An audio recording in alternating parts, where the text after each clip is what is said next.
So hey guys, what's up? I'm Surya and you're watching this video. It's technical Surya. So guys, आज की video में बात करने वाले हैं Vivo के एक नया अपकमिंग स्मार्टफोन के बारे में जिसका नाम है Vivo Y76s स्मार्टफोन, जो कि हाल ही में चाइना में लॉन्च हो गया है और बहुत ही जल्द आपको इंडिया में देखने को मिल जाएगा। बट ये स्मार्टफोन आपको इंडिया में देखने को कब मिलेगा और क्या क्या स्पेसिफिकेशन के साथ लॉन्च हो सकता है और कितना प्राइस रहने वाला है इस स्मार्टफोन का, पूरा कुछ एक्सप्लेन करने वाला हूँ आज की इस वीडियो में। सो आपको अगर वीडियो पसंद आती है तो लाइक ज़रूर कर देना एंड चैनल पे अगर पहली बार विजिट कर रहे हो तो चैनल को सब्सक्राइब करके ऑल पे क्लिक कर देना, क्योंकि आपको इस चैनल पे हमेशा फ़ोन से रिलेटेड वीडियो मिलती रहती है। सो गाइस चलिए आज की वीडियो को स्टार्ट करते हैं। तो गाइस वीडियो स्टार्ट करने से पहले मैं आपको बता देता हूँ कि ये जो स्मार्टफोन है वो अपने प्राइस रेंज के हिसाब से बहुत ही बेकार और बहुत ही घटिया स्पेसिफिकेशन के साथ लॉन्च किया गया है और मैं गॉड से प्रे करूँगा कि इंडिया में ये फ़ोन लॉन्च ना ही हो, वही बेहतर है। फिलहाल में आप लोग अभी ये डिसीजन मत लेना, आप लोग इस वीडियो का लास्ट तक देखिए, उसके बाद मुझे बताना कि ये स्मार्टफोन आपको पसंद आया या नहीं, या आप लोग चाहते हो कि स्मार्टफोन इंडिया में लॉन्च किया जाए या नहीं। फिलहाल में सबसे पहले बात करते हैं स्मार्टफोन के लुक की। तो लुक आप लोग देख सकते हैं, आप लोग को जाना पहचाना लग रहा होगा क्योंकि वीवो ने लगभग 3 या 4 स्मार्टफोन सेम टू सेम इसी लुक में लॉन्च कर चुका है। ठीक है, मतलब यार क्या है वीवो का प्रॉब्लम, मेरे को खुद समझ नहीं आता कि स्मार्टफोन का लुक चेंज ही नहीं कर रहा है। इस टाइम जितने भी स्मार्टफोन लॉन्च कर रहा है वो सारे एक ही लुक के साथ लॉन्च कर रहा है। अब पता नहीं इसमें की क्या वजह है। फिलहाल में बात करते हैं स्मार्टफोन के डिस्प्ले की। तो सबसे पहले स्मार्टफोन में आपको 6.58 इंच का IPS LCD पैनल वाला डिस्प्ले देखने को मिल जाता है, जिसका थिकनेस 7.79 mm और वजन 150 ग्राम का दिया गया है। ठीक है गाइस, इसका जो डिस्प्ले है वह कुछ खास नहीं दिया गया है। ठीक है, सिर्फ आपको IPS LCD पैनल वाला डिस्प्ले देखने को मिलेगा जो कि 60 Hz रिफ्रेश रेट के साथ आता है। अब मेरे को ये बताइए कि भाई आज के ज़माने में कौन 60 Hz का रिफ्रेश के साथ फ़ोन लॉन्च करता है। जितने भी ब्रांड ले लो ना, वीवो को छोड़ के आप जितने भी ब्रांड ले लो, सारे ब्रांड्स का 90 Hz का तो रिफ्रेश रेट होता ही है, इससे कम होता ही नहीं है।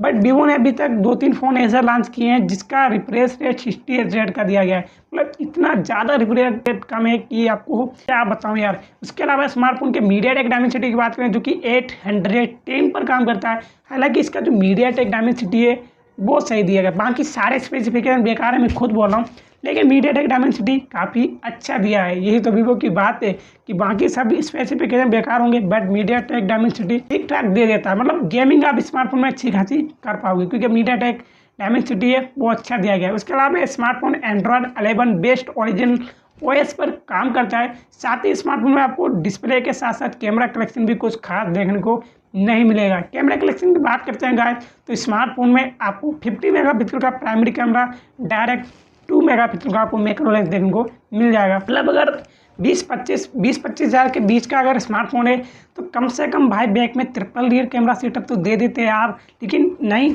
डुअल रियर कैमरा सेटअप आपको देखने को मिलेगा, वो भी 50 मेगापिक्सल एंड 2 मेगापिक्सल का।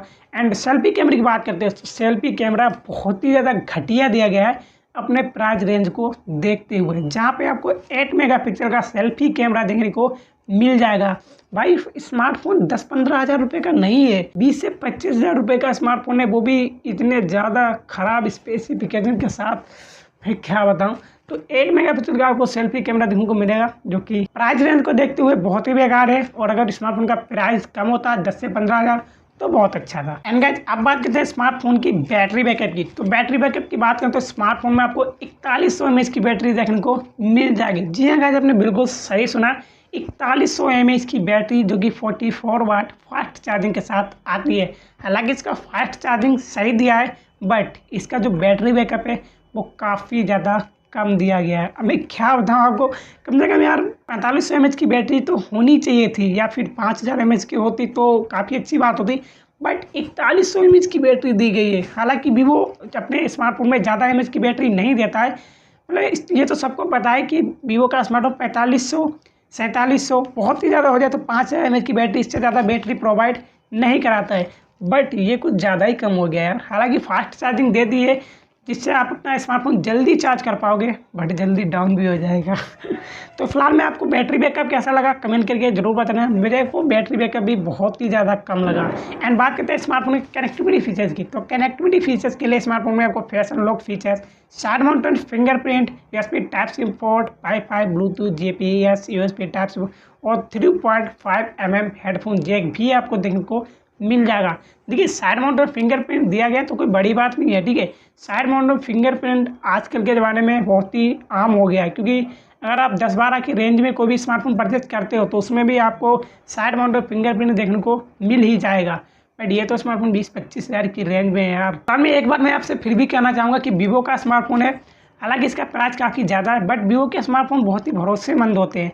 आप आके बंद करके कोई भी वीवो का स्मार्टफोन परचेस कर लो, आपको कभी भी इसमें कोई भी दिक्कत मालूम नहीं होगी। बट ये कुछ ज़्यादा ही प्राइस हो गया यार, इतना प्राइस नहीं होना चाहिए था, मतलब इसके स्पेसिफिकेशन को देखते हुए। चलिए गाइस, जब बात करते हैं स्मार्टफोन के मेन मुद्दे पे आते हैं, जिसके बारे में बात करेंगे इसके प्राइस के बारे में।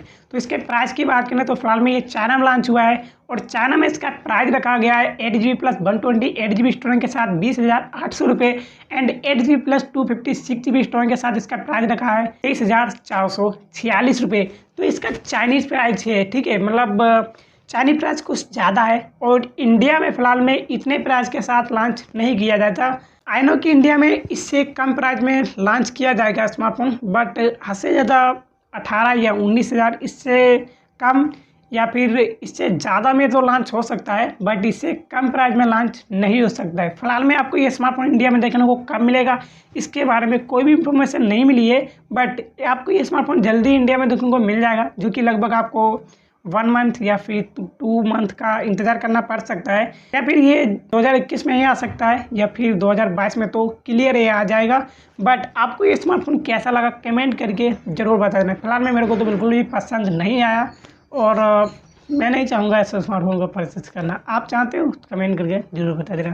तो चलिए आज की वीडियो करते हैं पे डी एंड। आज के लिए बाय बाय।